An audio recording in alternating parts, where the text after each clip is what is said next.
उधर की लाइन नहीं दिख रही है, वैसे मत क्या करो, डिस्टर्ब हो जाता है ना।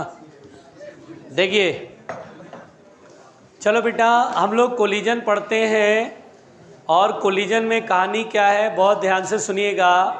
सबसे पहली बात तो ये, वैसे तो छोटा चैप्टर है, कोऑपरेट करोगे तो जल्दी ख़त्म हो जाएगा, अगर पढ़ाने दोगे तो जल्दी ख़त्म हो जाएगा, बीच बीच में डिस्टर्बेंस करते हो तो हम क्या बताएं।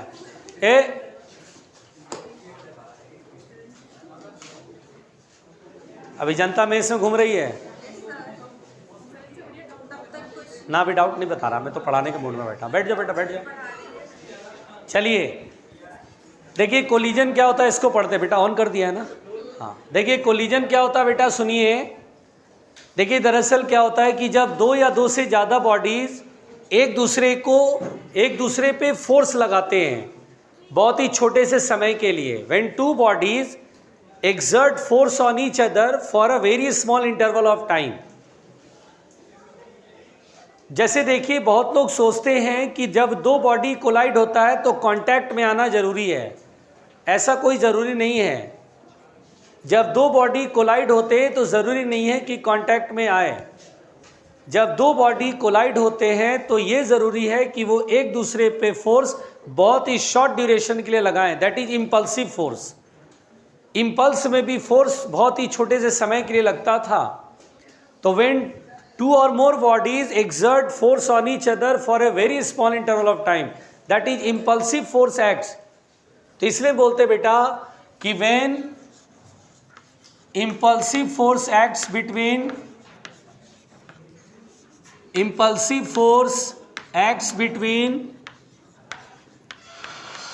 Between two or more bodies, यानी बेटा बहुत सिंपल सी बात है, जब दो या दो से अधिक बॉडीज के बीच में इम्पल्सिव फोर्स लगता है तो हम इसे बोलते हैं collision.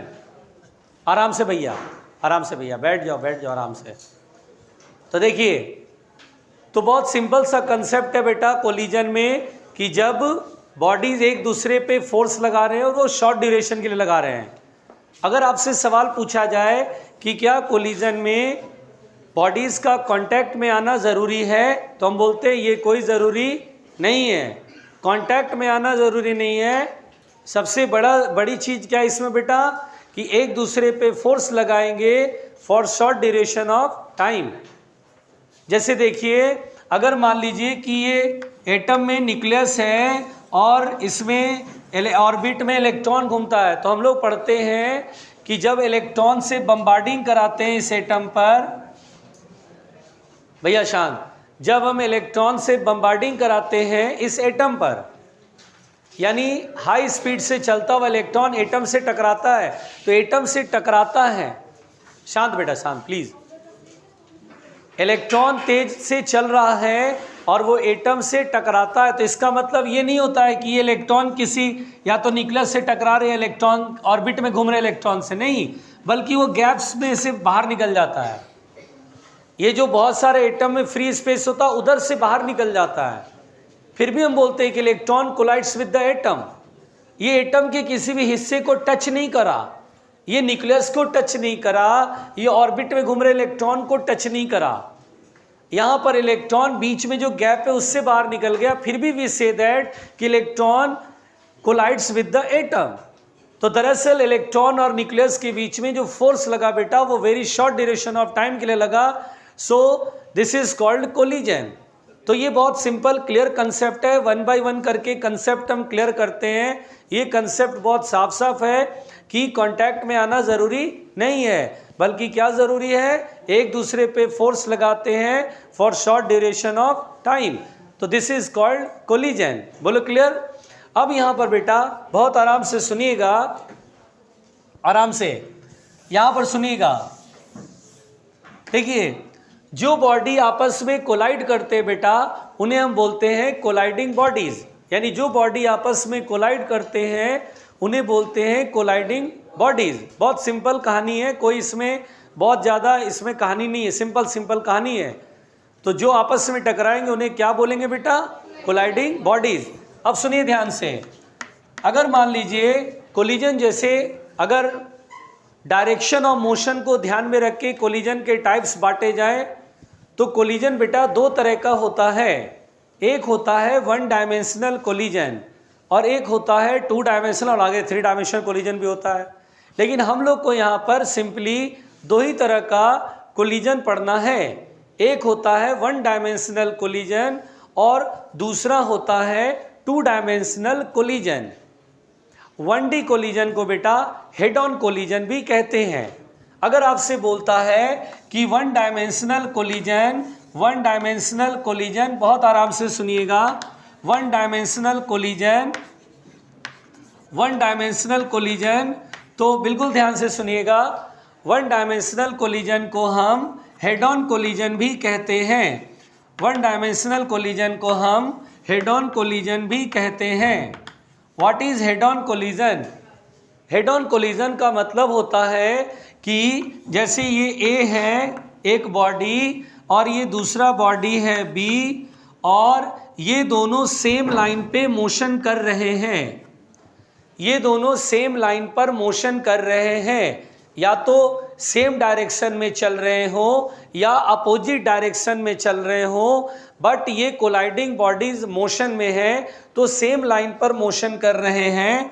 And after the collision they move again on the same line, यानी बेटा जो लाइन ऑफ मोशन है वो वही कॉमन लाइन है। कोलिजन से पहले जिस लाइन पर ये दोनों मोशन कर रहे थे, कोलिजन के बाद उसी लाइन पर मोशन कर रहे हैं। तो इस टाइप ऑफ कोलिजन को हम 1D कोलिजन कहते हैं या हेड ऑन कोलिजन कहते हैं। तो they are moving on the same line just after and just before the collision. जब लाइन ऑफ मोशन नहीं बदलता है, सेम लाइन पर चलते हैं, अब ये एक दूसरे की तरफ आ रहा हो या अवे जा रहा हो, doesn't matter, line of motion अगर सेम है तो हम इसे बोलते हैं वन डायमेंशनल कोलिजन या हेड ऑन कोलिजन। बोलो क्लियर हुआ है ना? इसमें क्या होता है बेटा, 2D कोलिजन में क्या होगा कि आफ्टर कोलिजन ये दोनों जो है वो अलग अलग लाइन पर चलेंगे, बट इन अ प्लेन। और जाहिर सी बात है दो ही बॉडी टकरा रहे तो इन अ प्लेन ही होंगे ऑलवेज। तो यहाँ पर बेटा जैसे मान लो कि ये दोनों टकराए और टकराने के बाद एक इधर गया और दूसरा इधर गया, तो that type of collision is said to be the two dimensional collision, and two dimensional collision is also known as oblique collision. तो प्लीज़ पहले यहाँ तक आप लोग लिख लीजिए, उसके बाद बात करते हैं।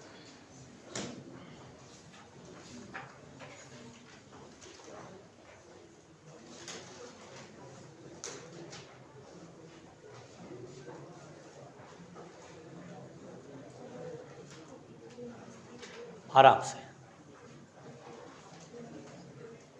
सब व्यर्थ है।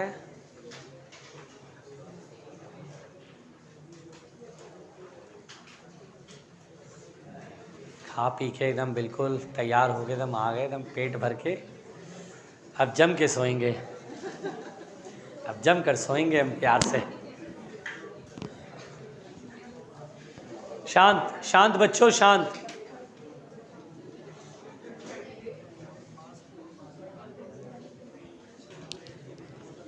तो लिख लिया हो तो मिटा दे।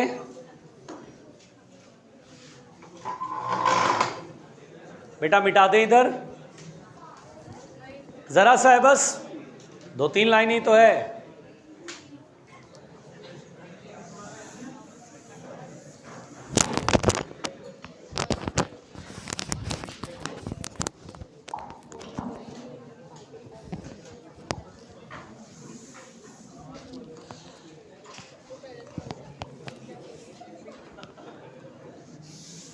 मिटा रहे हैं। देखिए बहुत आराम से सुनिएगा। तो वन डायमेंशनल कोलिजन को हम लोग समझ चुके हैं। अब हम टू डायमेंशनल कोलिजन सिंपली समझ लेते हैं। देखिए बेटा, टू डायमेंशनल कोलिजन जिसे हम ऑब्लिक कोलिजन भी कहेंगे, टू डायमेंशनल कोलिजन, आराम से सुनिएगा, two dimensional collision also known as oblique collision, also known as oblique collision. आराम से समझना, आराम से देखो। तो टू डायमेंशनल कोलिजन या ऑब्लिक कोलिजन, इसमें क्या होता है कि ये बॉडी, मान लो सपोज दैट ये रेस्ट में है, A is moving and B is at rest. अक्सर जैसे हम बिलियर्ड वाले गेम में देखते हैं, एक ही प्लेन में मोशन करते हैं, एक गेंद ऐसे आता है, वो आकर के इससे टकराता है। बिलियर्ड जो गेम होता है ना, स्टिक से मारते हैं गेंद को, बॉल को, ऐसे जाता है, टकराता है। After collision they moves on different line of motion, ये अलग अलग लाइन ऑफ मोशन पे चलते हैं। ए मान लो इधर गया और बी मान लो इधर गया, तो ये डिफरेंट लाइन ऑफ मोशन पर चलते हैं बेटा। सो दैट्स वाई इन्हें हम बोलते हैं ऑब्लिक कोलिजन या टू डायमेंशनल कोलिजन। बोलो समझ में आया? तो वेरी सिंपल, जब लाइन ऑफ मोशन बदल जाए तो टू डायमेंशनल बोलना है, सेम लाइन पर चलता रहे कंटिन्यूसली तो 1D कोलिजन बोलना है। समझ में आ रही बात? प्लीज इसे जल्दी से लिखिएगा।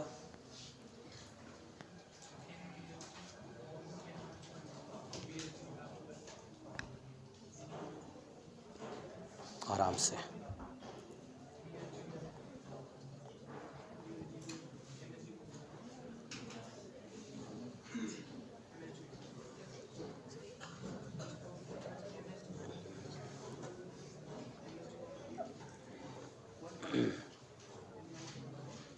देखो दांत वात में फंस गया होगा उसको।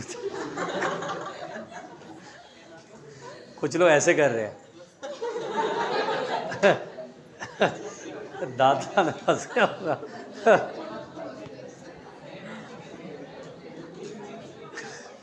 तो लो तो बेटा वो ले लो, एक सीख आती, वहीं से खोदते हुए, वहीं से दांतों में अपना खोदते हुए आ रहे। पेन से कर लो। अरे हाँ भाई, मिटा दें।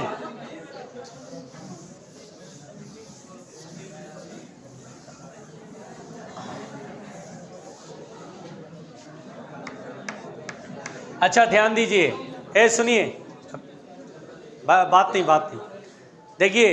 अच्छा बेटा, यहाँ तक तो ठीक था। अब वैसे समझिए तो कोलिजन जो होता है वो 3 टाइप्स ऑफ कोलिजन है। We have 3 types of collision, है ना। लेकिन वो 3 टाइप्स ऑफ कोलिजन में सबसे पहला टाइप हम लोग देख लेते हैं, और जो पहला टाइप है वो है इलास्टिक कोलिजन। तो यहाँ पर बेटा जैसे अगर इलास्टिक कोलिजन की बात करेगा, इलास्टिक कोलिजन बहुत आराम से समझना। इलास्टिक कोलिजन तो देखिए नाम से क्लियर है, इलास्टिक। इलास्टिक का मतलब यहाँ पर होता है कि वो बॉडी, जैसे हम बोलते हैं इलास्टिक बॉडी, इलास्टिक बॉडी में इलास्टिसिटी की प्रॉपर्टी होती है, यानी जब उसे आप डिफॉर्म करते हैं तो वो अपने शेप को वापस से रीगेन कर लेता है, वो इलास्टिक प्रॉपर्टी कहलाता है इसमें। तो यहाँ पर बेटा उसमें रीगेन करने की जो प्रॉपर्टी है दैट इज कॉल्ड इलास्टिक, है ना। तो इलास्टिक कोलिजन में ऑब्वियस सी बात है कि इलास्टिक बॉडीज आपस में टकराएंगे, है ना। तो जैसे अभी हम थोड़ी देर के लिए फॉर एन एग्जाम्पल 2 रबर की गेंद पकड़ लेते हैं।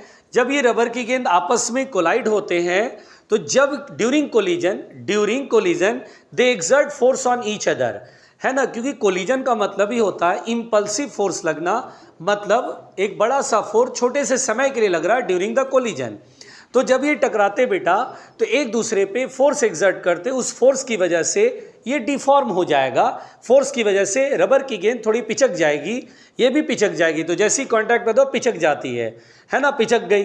तो यानी इसको बोलते हैं कि डिफॉर्म हो गई। और जैसी वो अलग होते हैं तो वापस अपने अपने शेप में लौट आते हैं। तो वेरी सिंपल कि इलास्टिक कोलिजन में कोलाइडिंग बॉडी जो शेप पहले था ओरिजिनली, आफ्टर द कोलिजन वो वापस उसी शेप को रीगेन कर लेते हैं। ड्यूरिंग द कोलिजन वो डिफॉर्म होते हैं, और डिफॉर्मेशन में जो है kinetic energy converts into potential energy. जैसे स्प्रिंग को कंप्रेस करते हैं बेटा तो उसमें पोटेंशियल एनर्जी भर जाती है, तो लाइक वैसे ही जब वो टकराते हैं तो डिफॉर्म होते हैं। एंड डिफॉर्मेशन में काइनेटिक एनर्जी उनकी पोटेंशियल एनर्जी में some part of the kinetic energy converts into potential energy. लेकिन जब वो वापस अपने शेप में लौट आते, जैसे लगता है स्प्रिंग अपने शेप में वापस लौट आया, तो potential energy converts into kinetic energy. तो बेसिक सी बात ये है कि इलास्टिक कोलिजन कहते किसको है, तो हम बोलते हैं कोलाइडिंग बॉडीज अपने कोलिजन के बाद अपने शेप में वापस लौट आते हैं, उस कोलिजन को हम बोलते हैं इलास्टिक कोलिजन। बहुत सिंपल कहानी है, ठीक।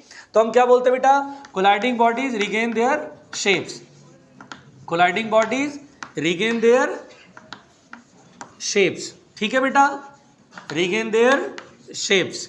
अब यहां पर बेटा कोई भी डिफॉर्मेशन नहीं मिलेगा, कोलिजन के दौरान तो डिफॉर्मेशन होगा, कोलिजन जैसे ही कंप्लीट हो गया, कोलिजन के तुरंत बाद कोई डिफॉर्मेशन नहीं मिलेगा, हर बॉडी अपने ओरिजिनल शेप में लौट चुके होते हैं, आ चुके होते हैं।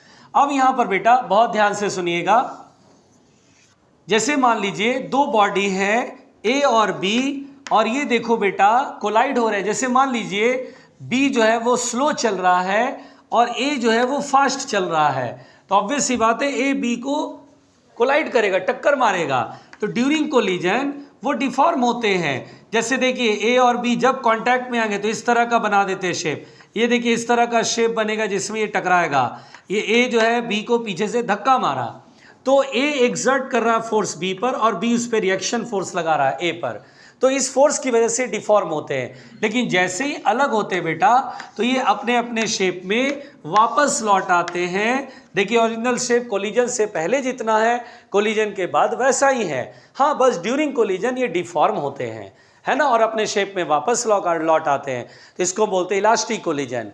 अब देखिए बेटा, चूंकि ये आपस में फोर्स एक्सर्ट कर रहे, बाहर से कोई फोर्स नहीं लग रहा है, तो ऐसे कोलिजन में मोमेंटम कंजर्व रहता है, यानी momentum just after, momentum during collision, momentum just before, momentum during collision and momentum just after collision. Momentum every time system का कंजर्व रहता है।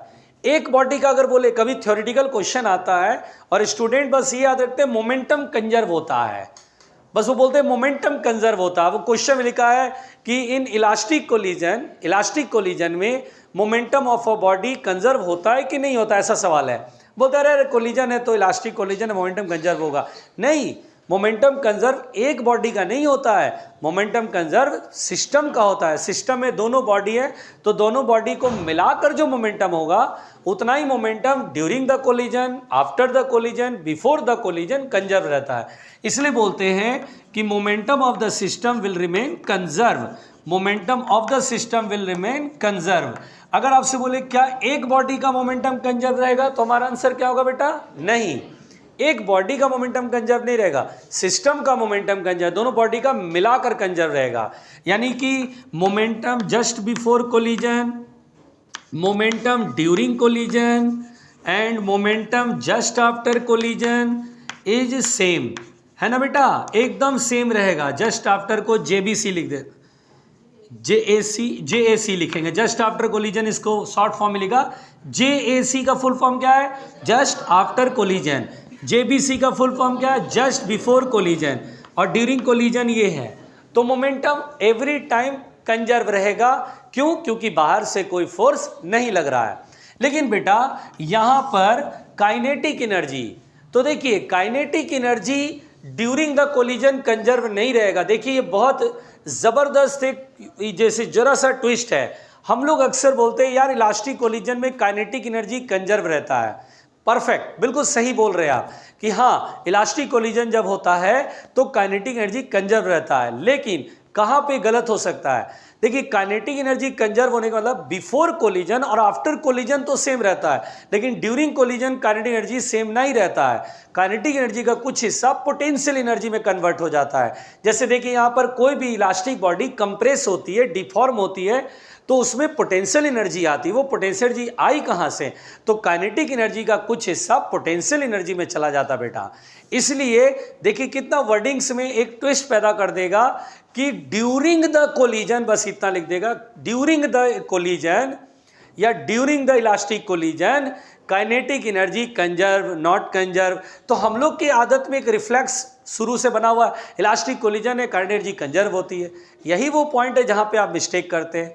कोलिजन से पहले की टोटल काइनेटिक एनर्जी और कोलिजन के बाद की काइनेटिक एनर्जी सेम रहेगी, but during the collision kinetic energy same नहीं रह पाती है, काइनेटिक एनर्जी थोड़ी कम मिलती है, ज़्यादा भी नहीं, कम मिलेगी। और वो जो कम मिले उसमें बाकी का हिस्सा कहाँ गया, तो हम बोलेंगे पोटेंशियल एनर्जी में कन्वर्ट हो गई। इसीलिए यहाँ पर बोलते हैं कि kinetic energy just before collision and kinetic energy just after collision same रहता है, but during the collision kinetic energy some part of the kinetic energy converts into potential energy. ये लाइन बहुत इंपॉर्टेंट है, हम सभी को याद रखना पड़ेगा कि ड्यूरिंग कोलिजन काइनेटिक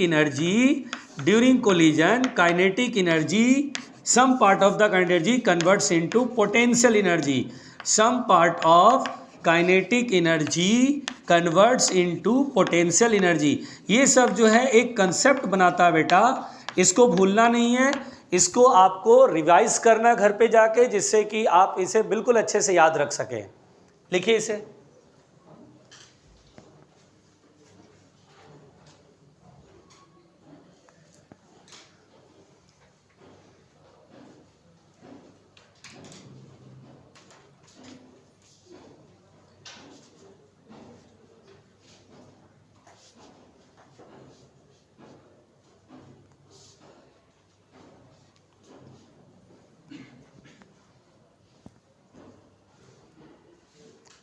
कितने अच्छे से पढ़ रहे हैं, अगर वही डाउट करा रहे होते तो भाई साहब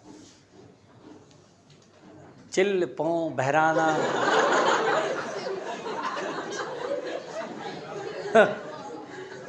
एकदम तो तुम लोग करते हो भाई।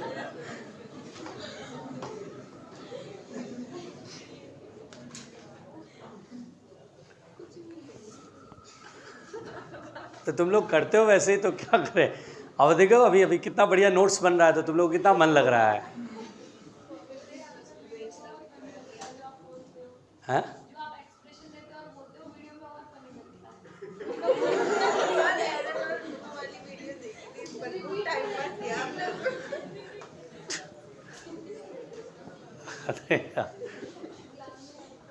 आराम से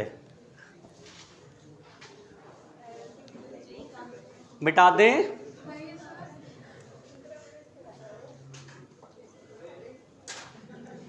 आराम से देखो उधर, अब समझ में आया लोगों को।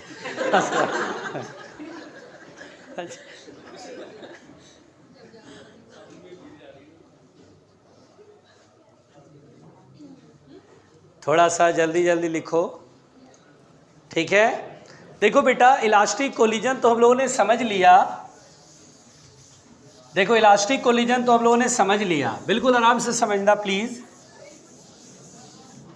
देखिए यहां पर बेटा, अच्छा बताओ, अगर मैं बोलूं ये m1 मास का वेलोसिटी u1 है और मैं 1D का एग्जांपल ले रहा हूं, यानी वन डायमेंशनल कोलिजन, जिसे हम बोलते हैं हेड ऑन कोलिजन, ठीक है।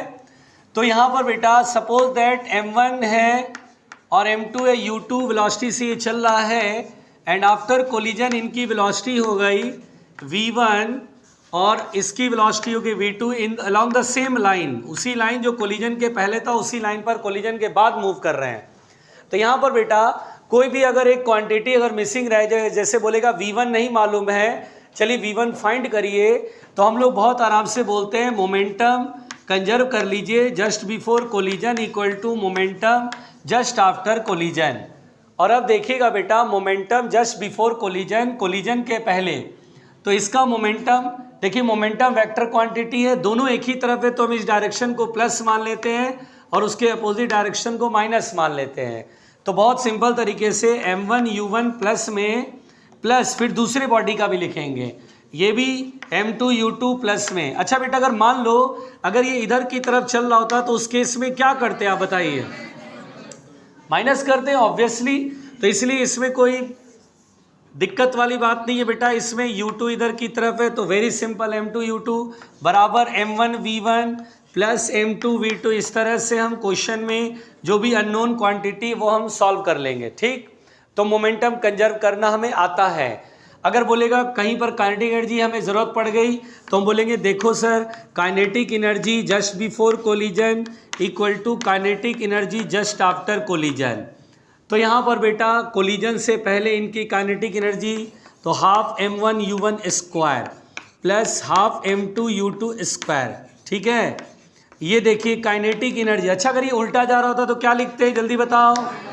बैल बुद्धि, काइनेटिक एनर्जी स्केलर क्वांटिटी है, मुझे मालूम था बहुत तो माइनस बोलेगा। काइनेटिक एनर्जी में कोई डायरेक्शन नहीं होती है ना, तो वही जैसे उल्टा किया तो यहाँ माइनस बोल दिया तो मैंने बोला वाह वेरी गुड, बहुत अच्छा। यहाँ तो यहाँ पर बेटा बेल देखो, अब kinetic energy just after collision तो half m1v1 square plus half m2v2 square, इस तरह से हम काइनेटिक एनर्जी को कंजर्व करेंगे तो इस तरह का इक्वेशन लिखेंगे। बोलो समझ में आया? पहुंचो।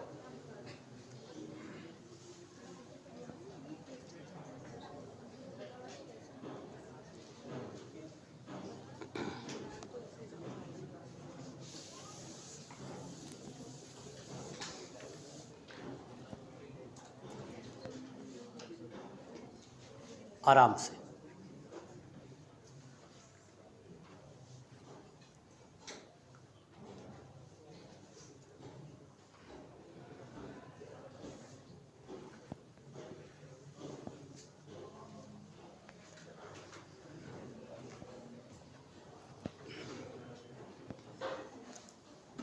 लिख पड़े?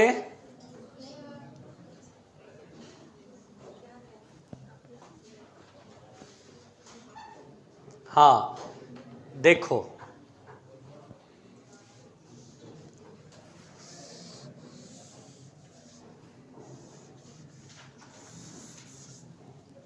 नेक्स्ट है बेटा इनइलास्टिक कोलिजन। इनइलास्टिक कोलिजन जो कि बहुत ही ईमानदारी से हम पढ़ रहे हैं, इनइलास्टिक कोलिजन। इनइलास्टिक कोलिजन आराम से सुनिएगा। देखिए इनइलास्टिक कोलिजन में क्या होता है बेटा, अच्छा नाम से क्लियर है, इनइलास्टिक यानी इसमें इलास्टिक बॉडी नहीं टकरा रहे होंगे, इनइलास्टिक बॉडी। अच्छा इसमें ये होता है कि एक बॉडी इलास्टिक है और दूसरी बॉडी इनइलास्टिक है तो कोलिजन इनइलास्टिक हो जाएगा। इसमें क्या होता है बेटा, अगर कोलाइडिंग बॉडीज टकराने के बाद एटलीस्ट कोई एक या सभी के सभी परमानेंटली डिफॉर्म्ड हो गए, रह गए, परमानेंटली उसमें डिफॉर्मेशन रह गया, तो हम बोलेंगे इस तरह के कोलिजन को इनइलास्टिक कोलिजन। दो बॉडी ऐसे टकराया और टकराने में फोर्स लगा, ये डिफॉर्म हुआ, ये भी डिफॉर्म हुआ, और डिफॉर्मेशन में एक डिफॉर्म कंप्लीटली रह गया और एक मान लो ओरिजिनल शेप में आ भी गया लेकिन एक परमानेंट डिफॉर्म रह गया, तो इस तरह के कोलिजन को हम बोलते हैं इनइलास्टिक कोलिजन। या तो दोनों के दोनों डिफॉर्म हो, जब कोलिजन होता है तो फोर्स एग्जर्ट होता है, फोर्स एग्जर्ट हो रहा है, अब इस पे फोर्स लगा ये डिफॉर्म हो गया, इस पे फोर्स लगा ये डिफॉर्म हो गया, और दोनों ही डिफॉर्म रह गए तो ठीक है इनइलास्टिक हुआ। अगर कोई एक ही डिफॉर्म रह गया तो भी इनइलास्टिक है। तो यानी यहां पर बेटा at least one should be deformed, है ना, परमानेंटली। तो इस तरह के कोलिजन को बोलते हैं इनइलास्टिक कोलिजन। ये टकराया, मान लो ये डिफॉर्म रह गया, ये डिफॉर्म रह गया, तो हम बोलते हैं at least one should be deformed, तो हम बोलते हैं कि वह कोलिजन इनइलास्टिक कोलिजन है। ठीक है बेटा, बहुत आराम से सुनिएगा, at least one should be deformed. अब यहां पर देखिएगा ध्यान से, यहां पर बेटा क्योंकि आपस में फोर्स लगा रहे हैं, बाहर से फोर्स नहीं लग रहा है, तो लीनियर मोमेंटम तो कंजर्व होता है बट इसमें काइनेटिक एनर्जी कंजर्व नहीं रह पाता है। अच्छा यहां पर ऑब्वियस सी बात है काइनेटिक एनर्जी में लॉस होएगा। अच्छा वो जो लॉस होगा वो डिफरेंट फॉर्म में भी हो सकता है, जैसे मान लो कोई आवाज नहीं पैदा हुआ, कोई हीट एनर्जी प्रोड्यूस हुआ, तो बोलेंगे सर वो लॉस जो हुआ वो पोटेंशियल एनर्जी में चला गया। मान लो कभी कभी क्या होता है, जो लॉसेज होते हैं वो डिफरेंट फॉर्म्स में अपीयर होते हैं, जैसे हीट एनर्जी के रूप में, साउंड एनर्जी के रूप में, और डिफॉर्म भी है तो पोटेंशियल एनर्जी के रूप में भी थोड़ा बहुत। तो यहाँ पर बेटा there must be the loss in the kinetic energy. Momentum conserve है लेकिन काइनेटिक एनर्जी कंजर्व नहीं है, तो हम बोलेंगे कि here linear momentum is conserved, here P vector is conserved. यहाँ पर बेटा कंजर्व हुआ है लेकिन but kinetic energy is not, kinetic energy is not conserved. यानी यहाँ पर बेटा काइनेटिक एनर्जी कंजर्व नहीं रहा, kinetic energy is not conserved. बोलो क्लियर हुआ? यहां पर बेटा दरअसल लॉस होता है, यहां पर काइनेटिक एनर्जी में क्या होता है? लॉस होता है। There is some loss in kinetic energy, ठीक है।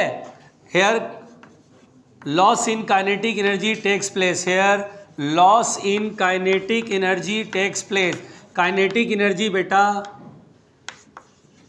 काइनेटिक एनर्जी जो है वो लॉस हो जाता है। ये बहुत ही सिंपल सी कहानी है। अच्छा बताइए, कोलिजन से पहले काइनेटिक एनर्जी ज़्यादा होगा कि कोलिजन के बाद ज़्यादा होगा? पहले, तभी तो लॉस होगा। तो कोलिजन के बाद काइनेटिक एनर्जी सिस्टम की कम मिले। एक बॉडी की बात नहीं कर रहा हूँ, सिस्टम की बात कर रहा हूँ। और मोमेंटम कंजर्व है एज इट इज़ पहले की तरह, और मोमेंटम कंजर्व है तो आप ये मोमेंटम वाला तो इक्वेशन लिख सकते हैं। वेरी सिंपल, मोमेंटम वाला इक्वेशन कैसे लिखेंगे बेटा?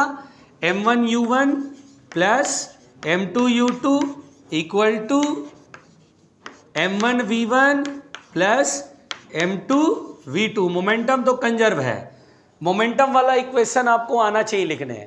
ये 1D का एग्जांपल ले रहा हूं।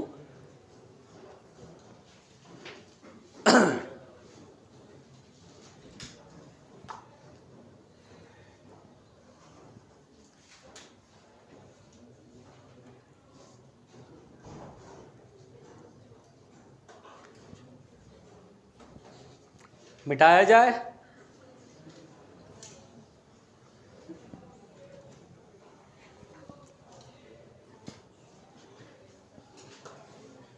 तो यहां पर बेटा ये है inelastic collision, at least one should be deformed, है ना, इनइलास्टिक कोलिजन में।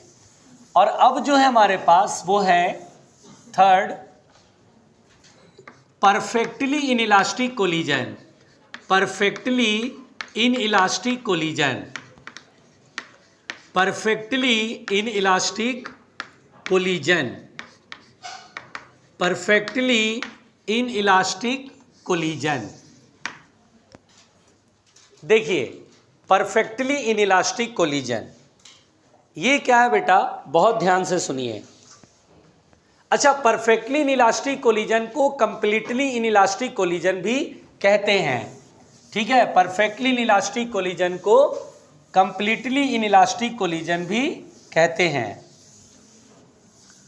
देखिएगा ध्यान से, देखिए सिंपल सी बात है, यहां भी इनइलास्टिक कोलिजन है तो जाहिर सी बात है काइनेटिक एनर्जी का तो लॉस होगा।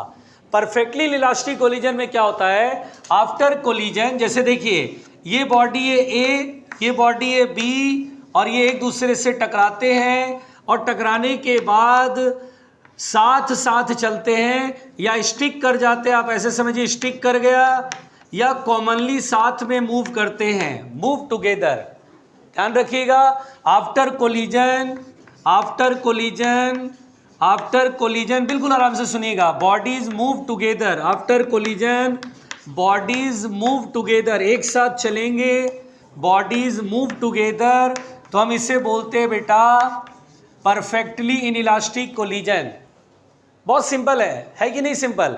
जैसे एज फॉर एग्जाम्पल दो क्ले बॉल आके टकरा गए और टकराने के बाद साथ साथ चल रहे हैं, तो that is called the perfectly inelastic collision. एक गाड़ी जा रहा है, एक आदमी दौड़ता हुआ आया और गाड़ी में उछल के बैठ गया, it is a type of the perfectly inelastic collision. Move together, साथ साथ मूव करना, common velocity, relative velocity become zero. देखिए जब दो बॉडी सेम डायरेक्शन में सेम वेलोसिटी चलते हैं तो रिलेटिव वेलोसिटी जीरो हो जाता है। You can also say that, देखिए ये कहीं कहीं पर थ्योरेटिकल सवाल आएगा, क्वेश्चन बहुत छोटा छोटा ही पूछता है लेकिन कंसेप्चुअल होता है, मतलब आपको आता है तो आप तुरंत पता कर लेंगे कौन सा सही ऑप्शन है। यहाँ पर आफ्टर, देखिए परफेक्टली इलास्टिक कोलिजन में अगर आपसे कभी पूछ ले कि आफ्टर कोलिजन रिलेटिव वेलोसिटी क्या होता है, तो हमारा आंसर होगा जीरो।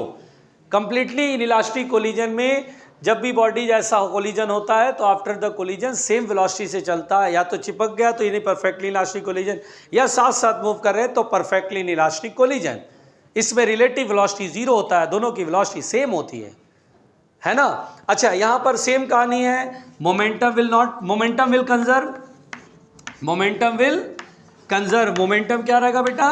कंजर्व रहेगा, बट काइनेटिक एनर्जी कंजर्व नहीं होगा। Here's loss in kinetic energy takes place. अच्छा देखो बेटा, देखो इधर, अच्छा अगर मान लो इसमें वेलोसिटी है u1 और इसमें वेलोसिटी है u2।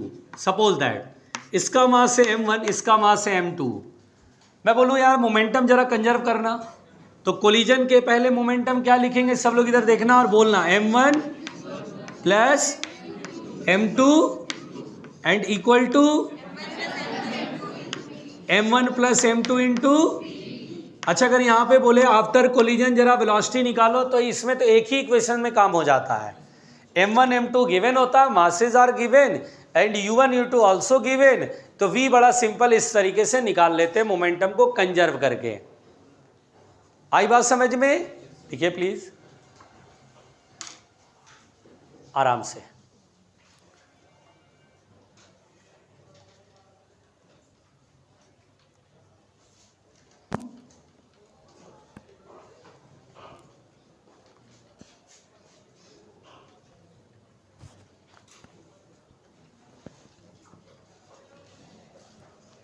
आराम से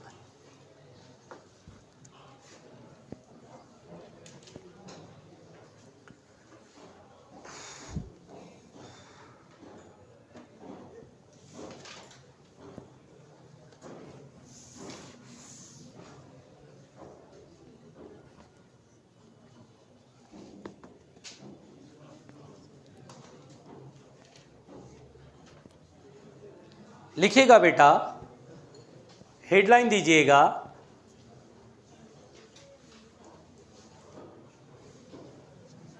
मिटाए कोफिशिएंट ऑफ रेस्टिट्यूशन। लिखो लिखो कोफिशिएंट ऑफ रेस्टिट्यूशन।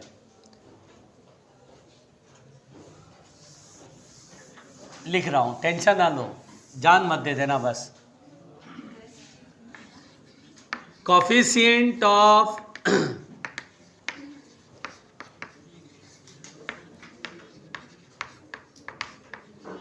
रेस्टिट्यूशन। देखिए, देखो बेटा आराम से समझो, ये काम की क्वांटिटी है। आगे अब ये बहुत यूज होगा। कोफिशिएंट ऑफ रेस्टिट्यूशन को ई से दिखाते हैं, ई से रिप्रेजेंट करते हैं, और ये काम की है, इसलिए आप बहुत ध्यान से समझते जाइएगा, आगे कंफ्यूज मत होइएगा। सिंपल कहानी है। सबसे पहली बात तो बेटा कोफिशिएंट ऑफ रेस्टिट्यूशन से हमें टाइप ऑफ कोलिजन का आइडिया मिलता है। अब देखिए कोफिशिएंट ऑफ रेस्टिट्यूशन क्या है। बेसिकली यह एक रेशियो है।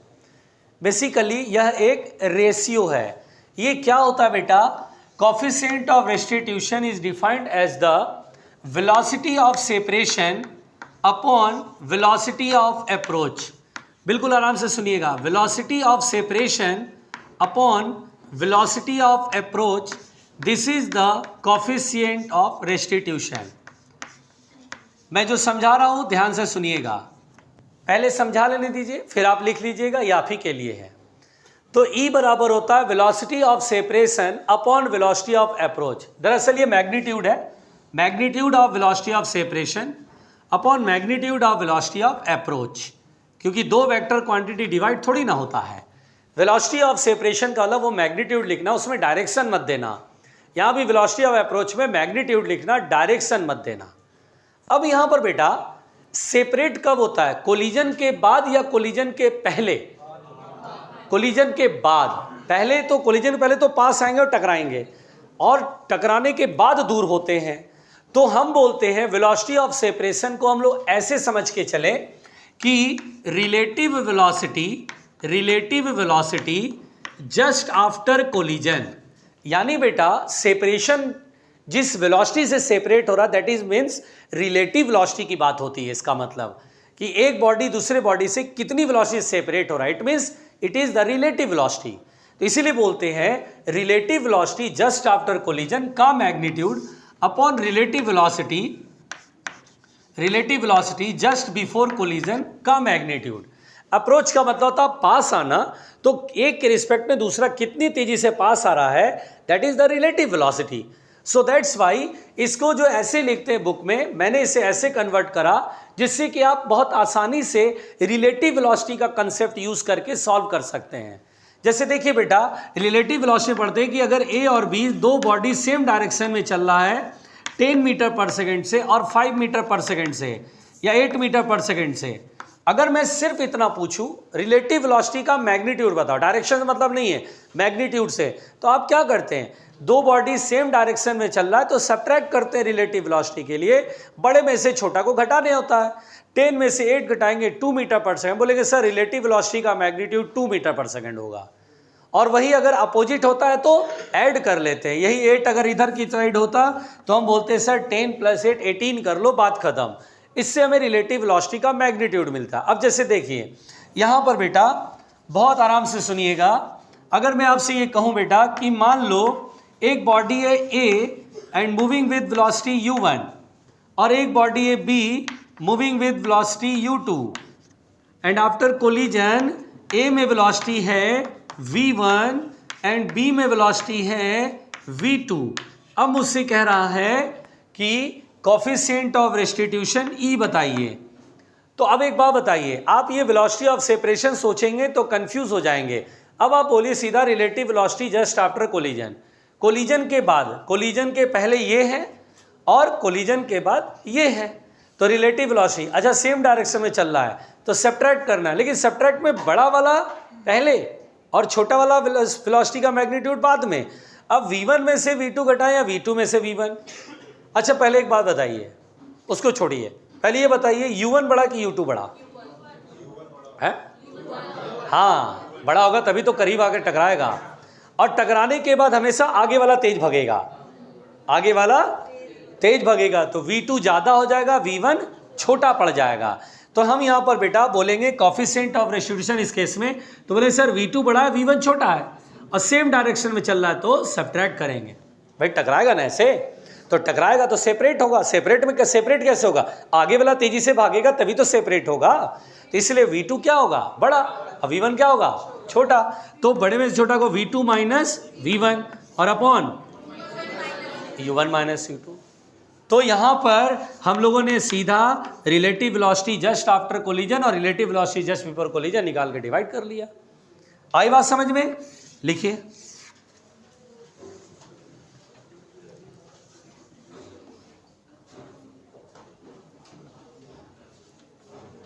आराम से, आराम से, आराम से, बातें नहीं।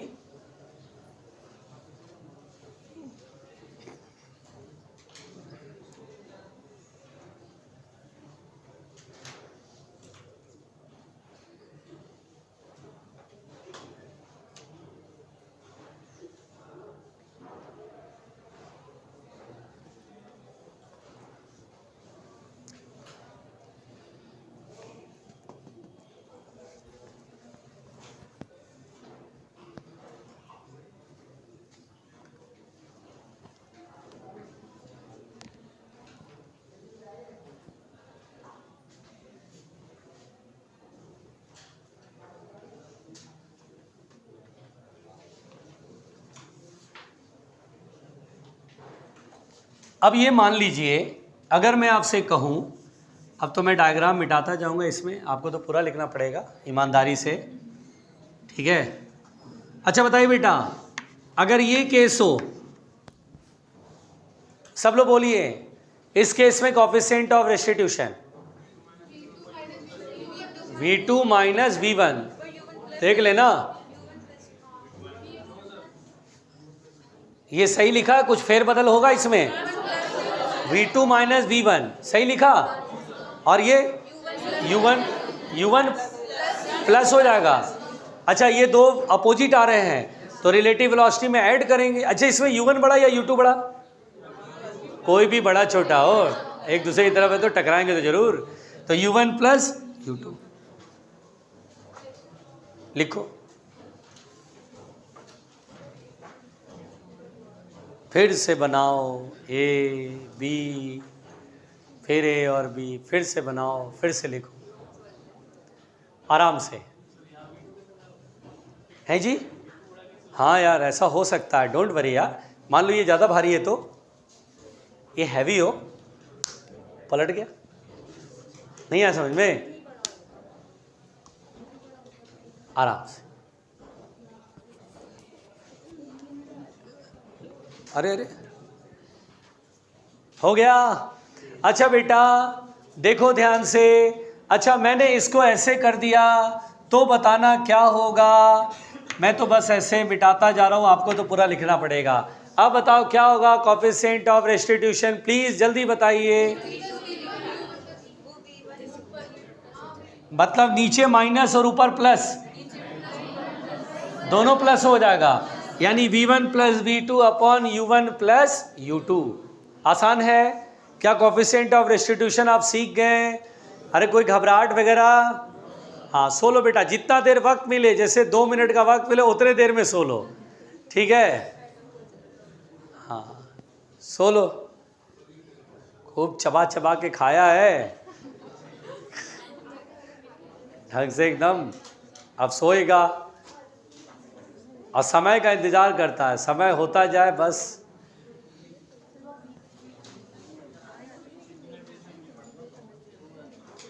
अरुण तो बैठे बैठे झपकी मार लिया, बैठा बैठा 2 मिनट का झपकी मार के उसके बाद फ्रेश हो गया दिमाग।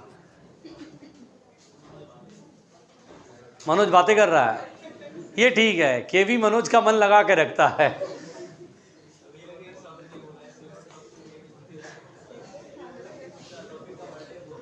किसका बर्थडे? रॉकी का? टॉफी कौन है ये? तौफीक, अच्छा तौफीक का बर्थडे। अरे अरे यार, अरे यार यहाँ तक साउंड पहुँचते पहुँचते तौफीक का टॉफी हो गया। अरे यार अब टॉफी से टॉफी को तौफीक का बर्थडे है। अब भाई जन्मदिन मुबारक हो तौफीक, बहुत बढ़िया। अगले साल तुम जन्मदिन किसी मेडिकल कॉलेज में बनाओ, ऐसी मेरी शुभकामनाएं हैं। आराम से आराम से। अरे हाँ ठीक है ठीक है।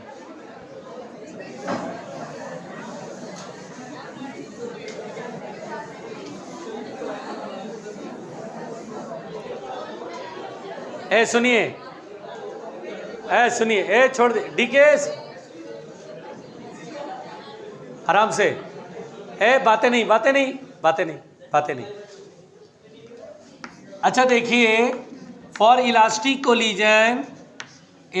कोलिजन, देखिए बेटा अगर कोलिजन इलास्टिक है तो ई की वैल्यू होता है 1। एक मिनट सुनिए, यानी बेटा relative velocity just after and relative velocity just before equal होते हैं।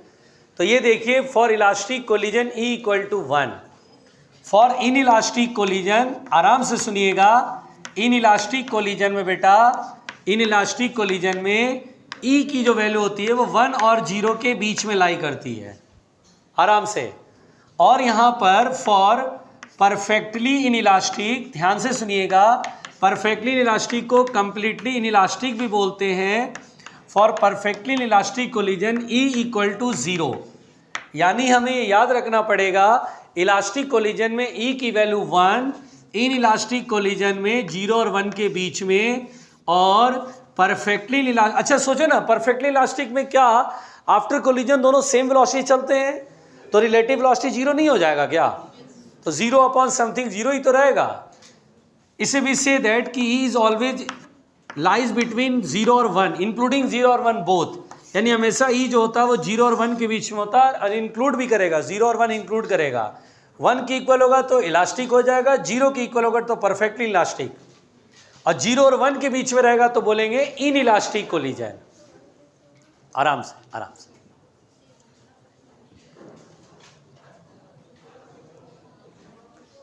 मिटा दे,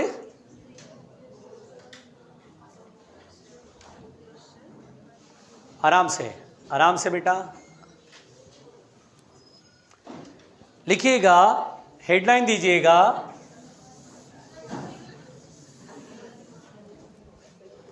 आराम से भाई। देखिए 1 डायमेंशनल इलास्टिक कोलिजन, पहले इसके क्वेश्चंस मिलते हैं बेटा। 1 डायमेंशनल इलास्टिक कोलिजन, प्लीज़ बातें नहीं करिए, मेरी बात सुनिए जो मैं बोल रहा हूँ। 1 डायमेंशनल इलास्टिक कोलिजन, देखिए 1 डायमेंशनल इलास्टिक कोलिजन, तो मान लीजिए कि वन डायमेंशनल इलास्टिक कोलिजन का कोई सवाल मिलता है और हम कैसे बनाते हैं ये समझ लीजिए। देखिए देखिए देखिए भाई, देखिए बातें नहीं करिए, सुन लीजिए। वन डायमेंशनल इलास्टिक कोलिजन, देखिए वन डायमेंशनल इलास्टिक कोलिजन से सपोज दैट ये m1 है मूविंग विद वेलोसिटी u1 और बेटा ये m2 है मूविंग विद वेलोसिटी u2। हमसे ये पूछ लेगा m1 m2 गिवन होगा, दोनों बॉडी के मासेस गिवन होंगे, u1 u2 भी गिवन होगा, सेम डायरेक्शन या अपोजिट है वो दिया जाएगा, और आपसे कहेगा यार आफ्टर कोलिजन इनकी ना वेलोसिटीज फाइंड करो, v1 फाइंड करो और इनका दूसरे वाले बॉडी की वेलोसिटी v2 फाइंड करो। ऐसे करके क्वेश्चन आता है हम लोगों को। तो इसमें m1 m2 गिवन है, u1 u2 गिवन है, v1 v2 फाइंड करना है। तो अगर ऐसा सवाल आता है तो हम लोग from momentum conservation, momentum just before collision equal to momentum just after collision, पहले तो बोलते हैं मोमेंटम कंजर्व है, तो एक तो मोमेंटम कंजर्व करके इक्वेशन लिख लेते हैं। क्या लिखते हैं?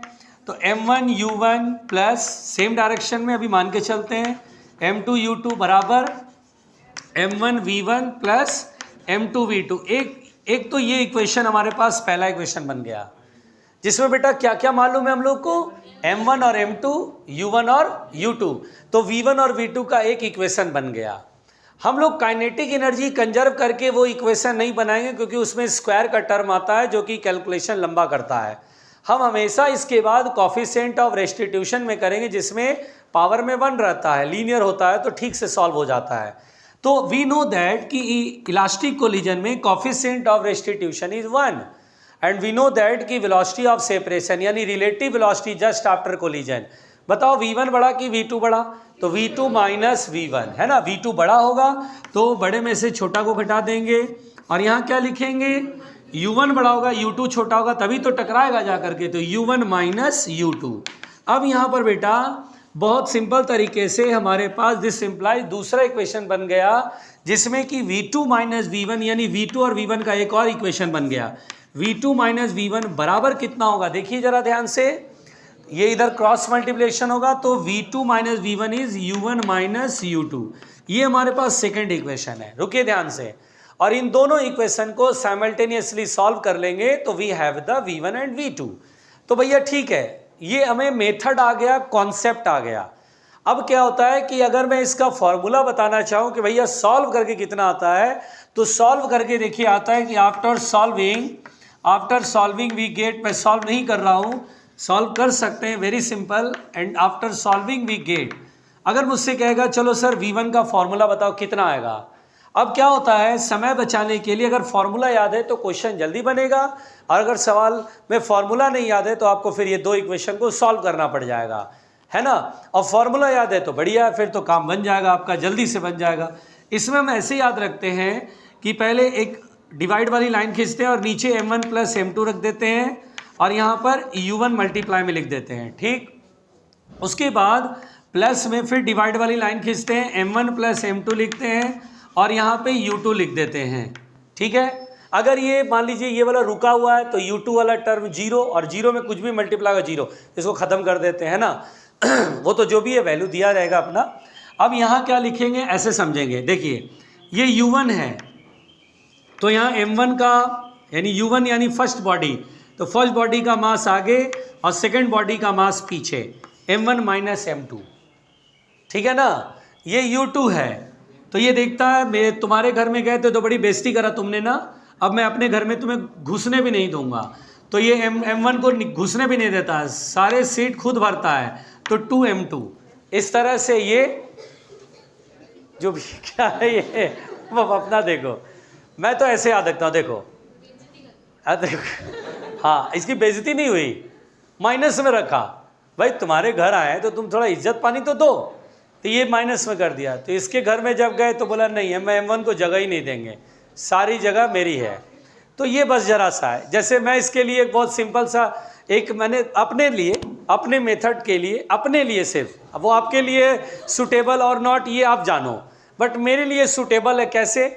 मैं बोलता हूँ कि सेंटर में जिसकी गवर्नमेंट है, स्टेट में भी उसी की गवर्नमेंट है, सेंटर में जिसकी गवर्नमेंट है V1 यानी फर्स्ट की गवर्नमेंट है, तो स्टेट में उसी की गवर्नमेंट है।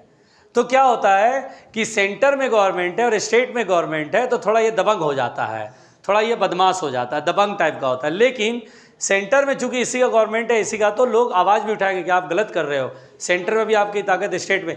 तो ये विपक्ष को थोड़ा सा जगह देता है कि तुम रहो, समाप्त नहीं करेंगे तुम्हें, तुम रहो, ठीक है।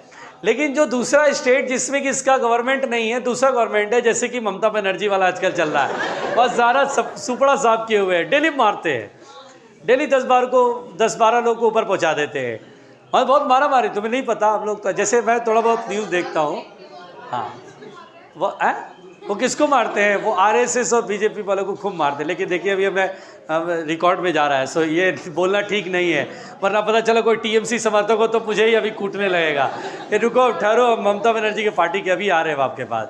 तो इसलिए प्लीज़ जरा सुनिएगा ध्यान से। भैया मेरा कोई राजनीतिक से कोई मतलब नहीं है इसलिए आप कृपया मुझे इनसे ना जोड़ें। मैं तो एक एग्जाम्पल ले रहा था, पढ़ने लिखने वाले बच्चे हैं, आप इन सब मतलब मत रखिएगा। देखिए, तो आप ये आप अपना देखिए कि आप किस में सुटेबल हैं, किस में कंफर्ट है ना। बस U2 है, देख लीजिए कि 1 में नहीं है या 1 बराबर नहीं है, सेंटर में 1 नहीं है, तो बस बोलना है M1 गायब कर देता है। ये अपना सब कुछ है, सब अपना अपना। ठीक, सुनिए ध्यान से। V2 गवर्नमेंट बदल गई, V2 है, तो ये क्या करेगा, ये क्या करेगा, ये बोलेगा अब मैं नहीं घुसने दूंगा, अब मैं नहीं घुसने दूंगा, और ये M1 + M2 U2। अरे बोला नहीं, सेंटर में जवाब देना पड़ेगा, अमेरिका, इंग्लैंड, यूरोपीय यूनियन सबको जवाब देना पड़ेगा। तुम दमन करोगे तो तुम्हारा नाम खराब हो जाएगा। तो M2 आगे, M1 पीछे, लेकिन रहेगा अपना आदमी आगे, रहेगा अपना आदमी आगे, -M1 जगह तो देगा। बस मैं अपने हिसाब से चलता हूँ, बाकी अब अपना देखो सुटेबल मेथड क्या है। ये पूरी पॉलिटिक्स है इसके अंदर, इसलिए मैं ऐसे करके चलता हूँ।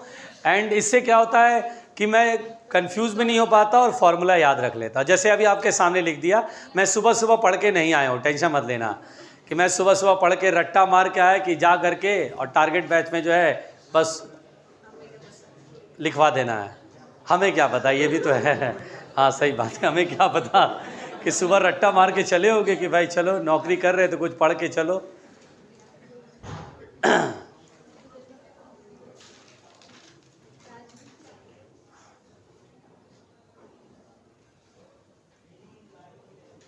आराम से।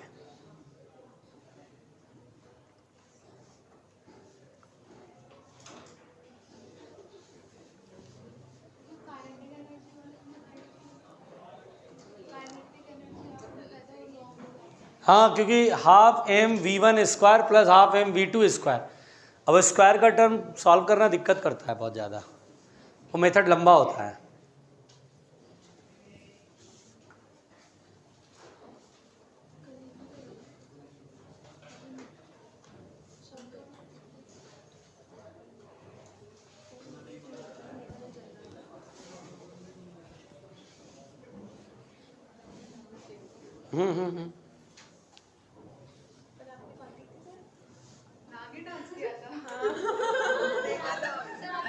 हम नागिन डांस कब करने लगे? हम काहे का नागिन डांस करेंगे भाई? हमने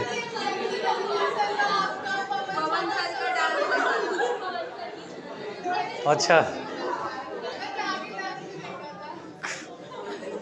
हमने बचने की तो बहुत, हम तो कुछ किया ही नहीं, हम तो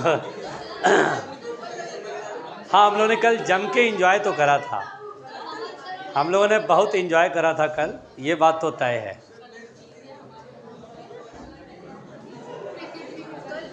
लेकिन पहले की तरह जाहिर सी बात है, मैं पहले बॉल पे ही आउट हो रहा था। क्रिकेट जाहिर सी बात है, तुम्हें देख करके तो लगता ही होगा कि सर का कहाँ दूर दूर तक वास्ता होगा इन चीज़ों से।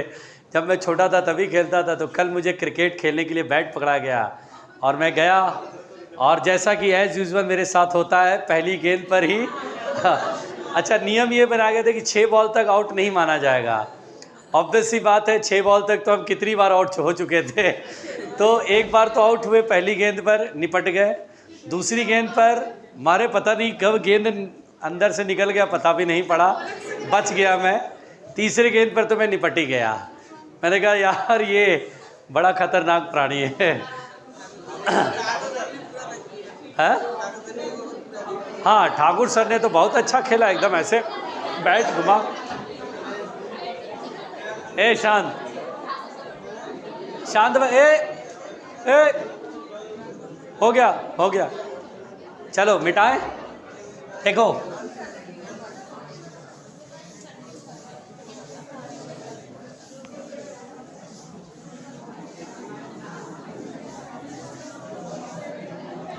देखिए, ए सुनिए, ए भाई सुनिए प्लीज। देखिए बेटा यहां पर, अच्छा सुनिए, अरे हो गया। देखिए कल यहां पर बेटा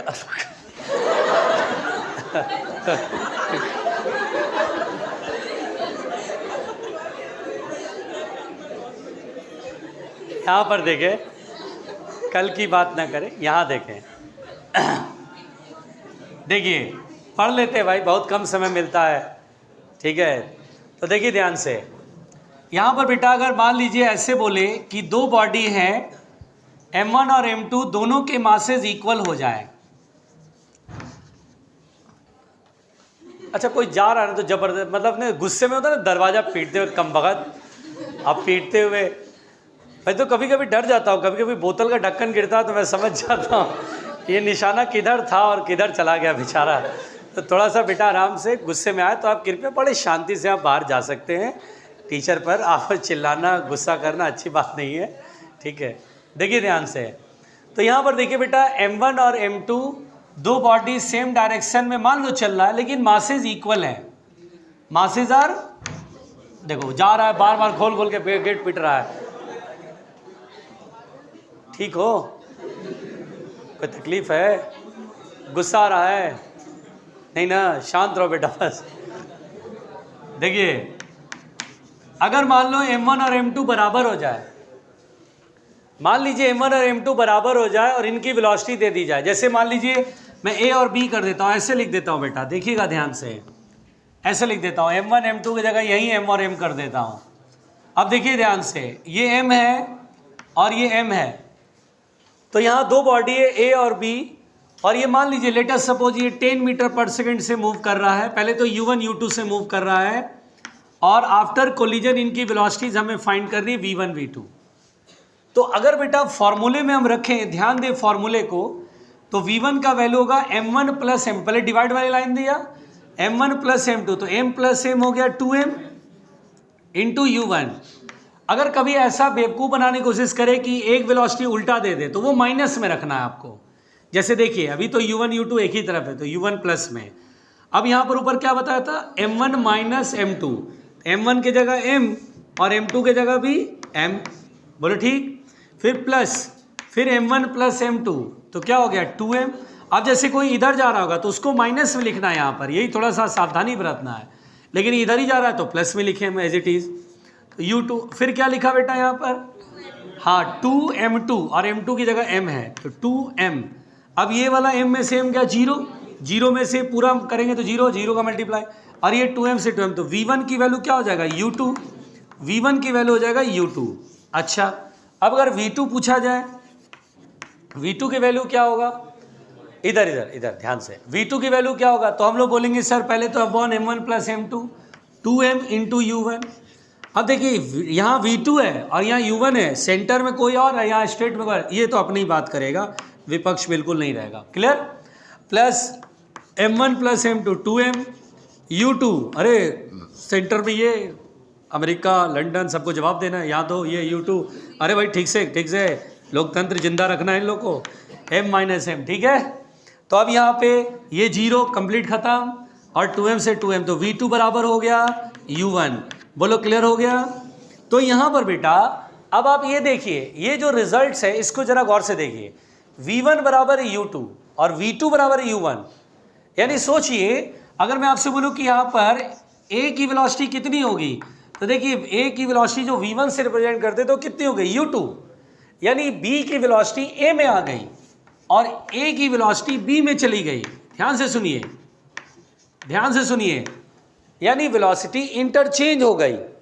एक एग्जांपल देखते हैं, जैसे देखिए, अगर मान लीजिए बेटा मैं आपसे कहूँ ये m मास का body A moving with 10 metre पर सेकेंड, और ये जो B है m मास का, सेम मास का है, मूविंग विद 5 मीटर पर सेकेंड। अगर मैं आपसे बोलूँ आफ्टर कोलिजन कितनी वेलोसिटीज होगी A में और कितनी वेलोसिटी होगी B में, बताइए क्या बोलेंगे? इधर इंटरचेंज A की वेलोसिटी B में और B की वेलोसिटी A में। अच्छा बताइए A की वेलोसिटी कितनी है 10, वो B में चली जाएगी 10 मीटर पर सेकेंड, 10 मीटर पर सेकेंड, और B की वेलोसिटी कितनी है 5, वो A में चली जाएगी 5 मीटर पर सेकेंड। सिंपल कहानी। ऐसा कब होगा? जब मास सेम होगा। अच्छा चलिए इस एग्जांपल को बताइएगा प्लीज। अगर मैं बोलूँ ये A ऐसे लिख देता हूँ, A इधर चल रहा है 20 मीटर पर सेकेंड से और B इधर चल रहा है 30 मीटर पर सेकेंड से।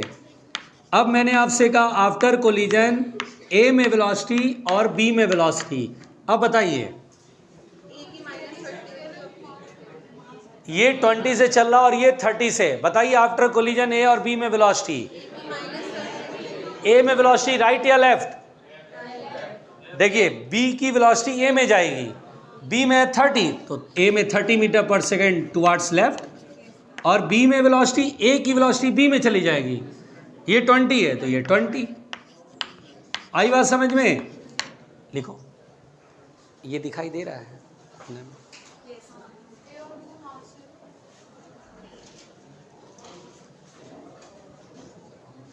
आराम से छोड़ दो।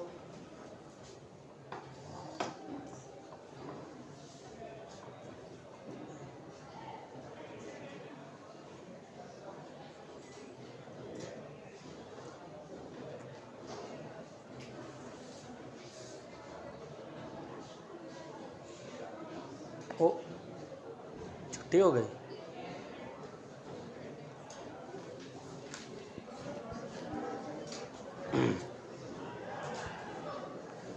आराम से भैया।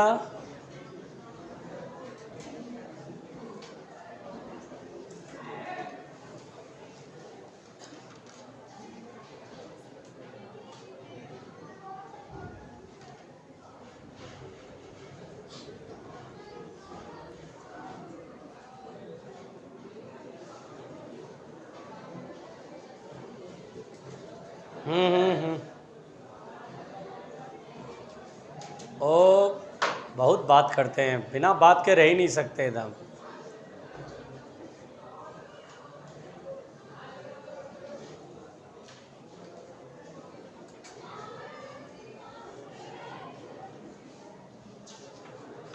इधर मिटाऊं बेटा? मन से लिखने में व्यस्त है।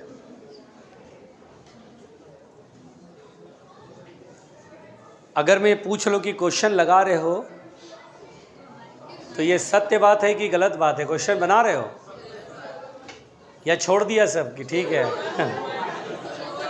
सब मोह माया है, सब वेक्टर तक सब यथार्थ था। यहाँ तक आते आते सबसे पहले तो क्वेश्चन बनाना लोग छोड़ते हैं, और उसके बाद अब देखो बेटा कोलिजन के बाद सेंटर ऑफ मास, बहुत लोगों का तो सेंटर ऑफ मास बाहर चला जाएगा। क्लास में जैसे सेंटर ऑफ मास देखो, बहुत लोगों का सेंटर ऑफ मास बाहर चला जाएगा।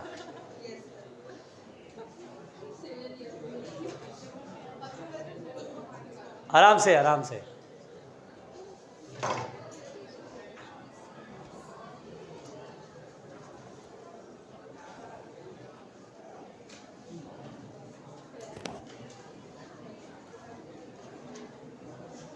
चलो ध्यान दो।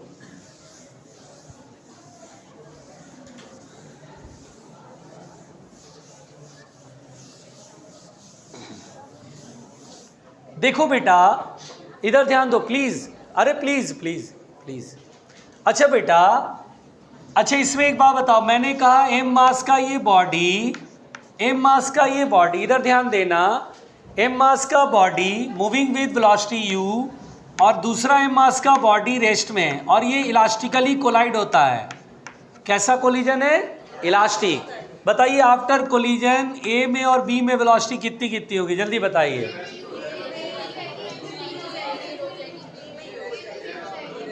आफ्टर, एक मिनट, आफ्टर कोलिजन ए की वेलोसिटी बताइए पहले। हाँ, चूंकि बी की वेलोसिटी 0 है, वो वेलोसिटी ए में ट्रांसफर होगी, तो बी रेस्ट में है तो ए भी रेस्ट में आएगा।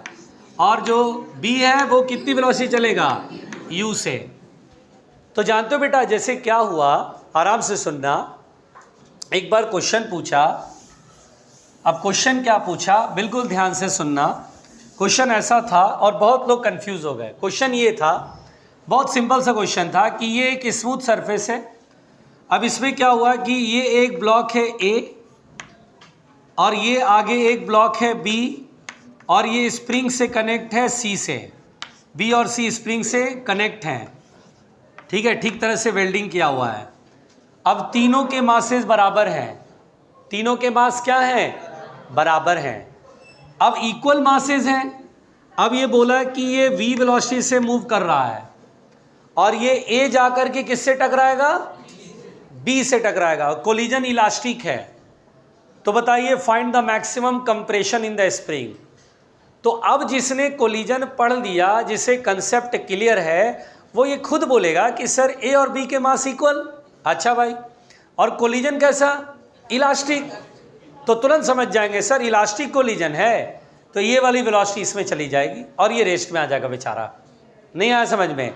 यानी यहाँ पर बेटा हम बोलेंगे आफ्टर कोलिजन क्या सिनारियो होगा, आफ्टर कोलिजन ये सीन होगा कि बी में वेलोसिटी आ जाएगी v, ये वेलोसिटी इसमें ट्रांसफर हो गई। और अब जो है इसके बाद का क्वेश्चन हमने पहले किया हुआ है। बताओ मिनिमम जो मतलब मैक्सिमम कंप्रेशन के टाइम पर दोनों में से किसकी वेलोसिटी बड़ी और छोटी होती है, जल्दी बताइए। जिस समय मैक्सिमम कंप्रेशन होता है उस समय आगे वाले की वेलोसिटी ज़्यादा है, नहीं? अच्छा, दोनों की वेलोसिटी इक्वल कर देते हैं। और ये क्वेश्चन हमने बनाया है ना, तो केवल ये कहानी जोड़ देने से, और ए क्या हो जाएगा, रेस्ट में। टकराने के बाद ए हो जाएगा रेस्ट में, और बी जो है चलने लगेगा। बस ये जरा सा एक ट्विस्ट पैदा किया और बहुत लोग कंफ्यूज जाते हैं। अब आप शायद कंफ्यूज नहीं होंगे। और यहाँ के बाद ये क्वेश्चन हमने इसके बाद इसमें कराया है। एम और एम है तो पहले मोमेंटम कंजर्व करते हैं, फिर मैकेनिकल एनर्जी कंजर्व करके मैक्सिमम कंप्रेशन निकालते हैं। बोलो समझ में आता है ये? तो डरोगे तो नहीं ना ऐसे क्वेश्चन देख करके? लिख लो प्लीज।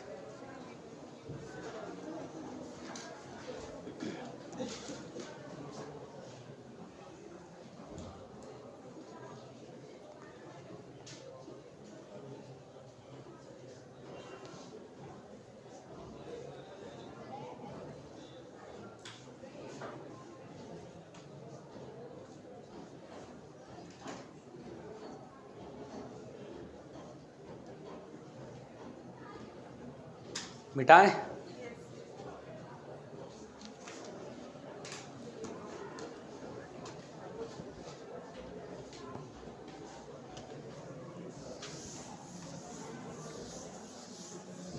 देखिए बेटा ध्यान से सुनिए, देखिए आराम से सुनिए भाई।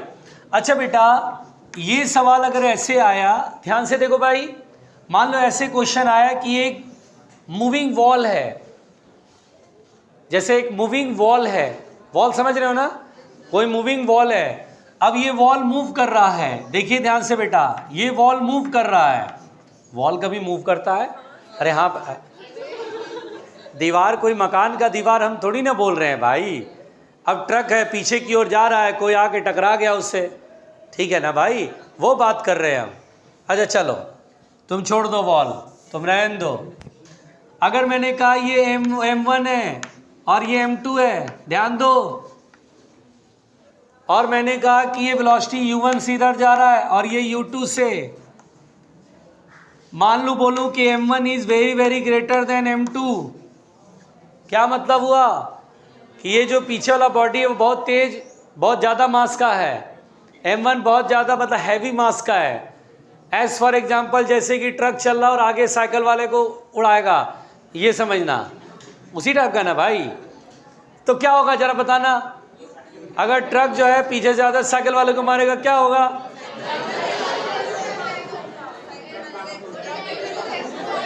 साइकिल वाले का एक्सीडेंट हो जाएगा? नहीं होगा। बल्कि साइकिल वाले से जब ट्रक टकराएगा तो ट्रक के चीथड़े उड़ जाएंगे ऐसे करके। पूछो क्यों? क्योंकि साइकिल वाले ने अंबुजा सीमेंट रखा हुआ है साथ में। ऐसा हुआ है। देखिए ध्यान से, अरे भाई ध्यान से देखिए भाई, तो यहाँ पर जो है देखिए है, देखिए आराम से आराम से। तो यहाँ पर बेटा वो मैं एडवर्टीजमेंट देखा था भाई, अंबुजा सीमेंट का एडवर्टीजमेंट है, ट्रक के चीथड़े उड़ गए। अरे मैंने कहा गजब यार, अंबुजा सीमेंट का कमाल है भाई। तो देखिए अच्छा सुनिए, तो M1 is very very greater than M2। अगर ऐसा होता है तो बोलेगा आफ्टर कोलिजन बताइए वेलोसिटीज V1 और V2 इनमें क्या होंगे। तो चलिए भाई V1 का फॉर्मूला लिखें। V1 का फॉर्मूला होगा अपॉन में M1 प्लस M2 और ये U1 plus M1 plus M2 और इनटू में U2। अब बताइए यहाँ पर क्या लिखे हैं? सेंटर में है, स्टेट में लोकतंत्र जिंदा रहेगा। M1 माइनस और यहाँ 2M2। अब एक बात बताइए, ध्यान दीजिए ध्यान दीजिए, M1 बहुत हैवी है, तो बहुत बड़ी सी चीज़ में छोटी चीज़ घटाएंगे तो नेगलेक्ट कर देंगे। यहाँ भी बहुत बड़ी चीज़ में छोटी चीज़ घटाएंगे, नेगलेक्ट हो जाएगा।